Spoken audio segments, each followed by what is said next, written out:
Êtes-vous déjà sorti d'une conversation en vous disant « mais ce n'est pas ce que j'ai voulu dire ?»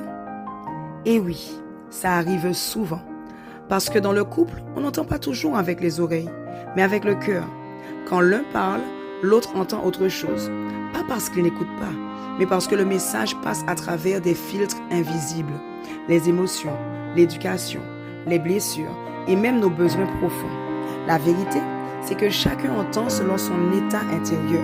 Si mon cœur est blessé, je n'entendrai pas une remarque, j'entendrai une attaque.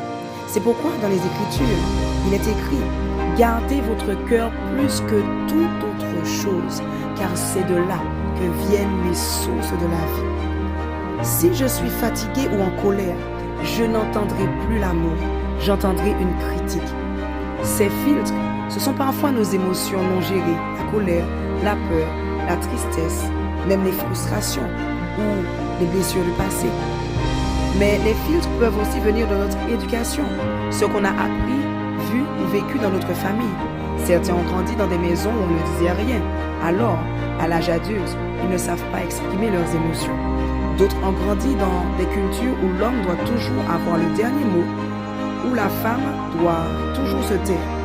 Tout cela influence notre manière d'écouter et de répondre. Et puis, il y a aussi nos besoins fondamentaux.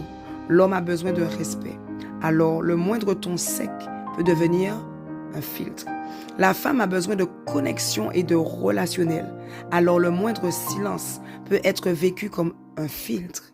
Vous voyez, ce n'est pas que l'un ou l'autre a tort. C'est juste que chacun entend à travers ses propres filtres. La clé, c'est de vraiment prendre conscience de ces filtres pour mieux les désactiver. De ne pas réagir tout de suite, mais d'écouter le cœur derrière les mots. Et si au lieu de répondre à ce que vous croyez avoir entendu, vous preniez le temps de demander « Mais qu'est-ce que tu as voulu dire exactement ?» Parce que souvent, la guerre aurait pu être évitée si on avait pris le temps d'écouter sans nos filtres. Et si aujourd'hui, vous demandiez à Dieu de purifier vos oreilles et votre cœur, de vous apprendre à entendre au-delà des mots, là où se cache vraiment l'amour. Que Dieu bénisse. Prenez soin de vous.